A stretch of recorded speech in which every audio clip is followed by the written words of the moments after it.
এখন কিন্তু আমরা ওভাবে অডিয়েন্সটা পাই না। লাইক সামহাও আমার এখন মনে হয় যে এখন সবাই আমাদেরকে পছন্দ করে বা রাস্তায় দেখলে হয়তো একটু কথা বলে জাস্ট একটু শো অফ করার জন্য, যে একটা ছবি তুলে ফেসবুকে আপলোড দিলে হয়তো সবাই বুঝবে ও আচ্ছা ঠিক আছে।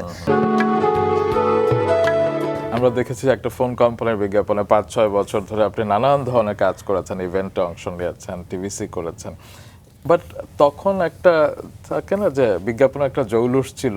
অনেক সময় আমরা শুনতাম যে বাচ্চাদেরকে ভাত খাওয়ানো হতো এই বিজ্ঞাপনের জিঙ্গেলগুলো শুনিয়ে, কিংবা এখন হয়তো সেটা না, এখন আসলে কাহিনী নির্ভর কাজগুলোই বেশি হচ্ছে। মিস করেন সেই সময়টাকে? প্রচুর প্রচুর। আমার মনে হয় যে সেটা আমি একা না, আমিও আমাদের করি। পুরো বাংলাদেশই করি, মিস করে। মানে এখনো আমাকে সবাই বলে যে আপু আপনার ওই বিজ্ঞাপনটা একদম। আমার খুব ভালো লাগে, আমি আসলে দেখতে চাই আচ্ছা আপনাদের ওরকম বিজ্ঞাপন আর হবে না। মানে ওই সময়ের যে কাজগুলো ছিল, যে কাজগুলোর ধারাবাহিকতা ছিল, ওই জিনিসটা অনেক চেঞ্জ হয়ে গিয়েছে।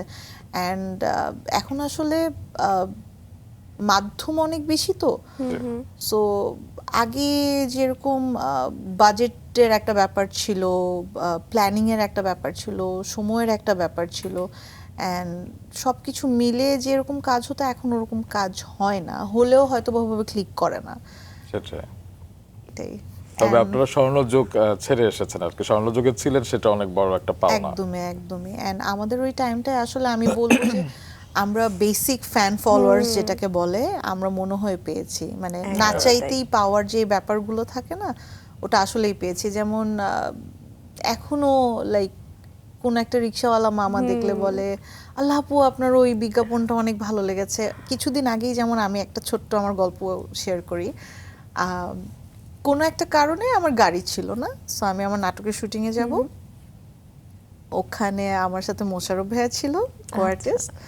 সো আমি উবার কল করেছিলাম আর কি, উবারে যাচ্ছিলাম। সো উবারে আমি মাস্ক পরা ছিলাম, সামহাও আমার ড্রাইভার আমাকে দেখেনি যে আমি কে আসলে। সো আমি থাকে না যে জার্নিতে যেতে যেতে কোনো একটা সময় ফোন এসেছে, মাস্ক খুলে কথা বলছি, ওই সময় সে আমাকে মিররে আর কি দেখেছে যে আমি শক। সে হঠাৎ করে বলতেছে আল্লাহ আমি উত্তরা চলে এসেছি, এখন আমি দেখতে পারলাম আপু আপনি শখ, আপনি জানেন আপনার প্রথম সিনেমা বলো না তুমি আমার, আমি আমার পরিবার নিয়ে যেয়ে দেখে আসছি হলে। আপনার বাংলা লিংকের বিজ্ঞাপনের আসলে যে পেপার কাটিং গুলো ছিল, আমার ওয়াইফ এগুলো কেটে কেটে এখনো মানে জমিয়ে রেখেছে।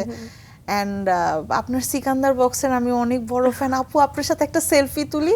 আপু আপনি কোথায় যাচ্ছেন, মানে সে গাড়ি চালাচ্ছে আর আমার সাথে এতগুলো কথা বলছে। একটা পর্যায়ে গিয়ে বলতেছে যে আপু আপনার আজকে আপনার সাথে কে নায়ক। তো সে যেহেতু সিকান্দার বক্স বললো, তো তার সিকান্দার বক্সে তো আমার সাথে মোশাররফ ভাই ছিল। তো আমি বললাম যে আপনি একটু আগে বলছিলেন সিকান্দার বক্সের কথা, আমার সাথে আজকে মোশাররফ ভাই আছে।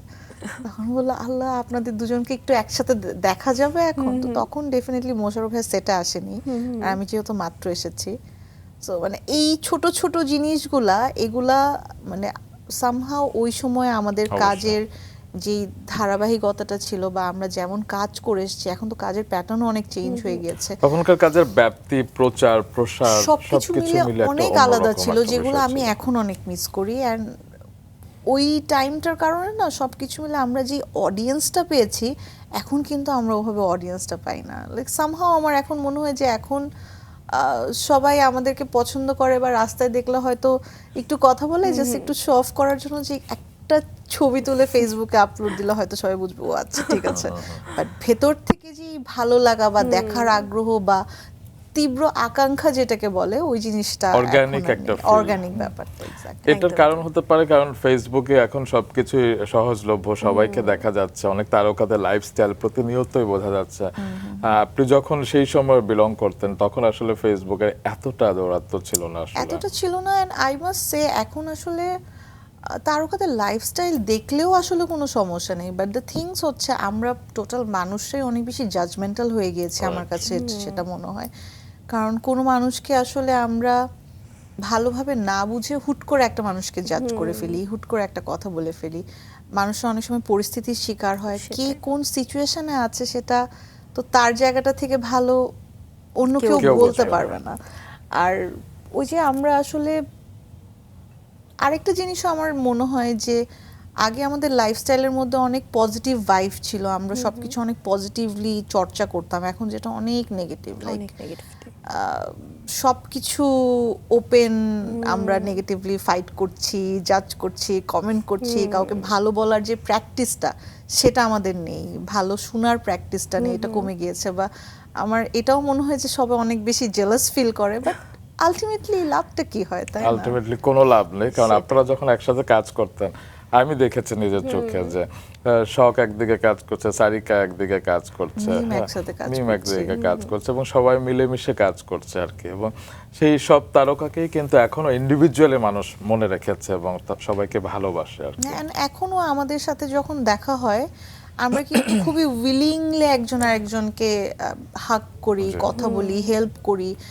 লাইক সারিকার সাথে আমার যতবার দেখা হয়েছে, মিমের সাথে আমার একটা ঢাকার বাইরে গিয়ে শো হয়েছে, সেটা আমার বেবি হওয়ার পর। সো তখন আমি আমার বেবিকে নিয়ে গিয়েছিলাম, মিম তখন নিউলি ম্যারিড ছিল।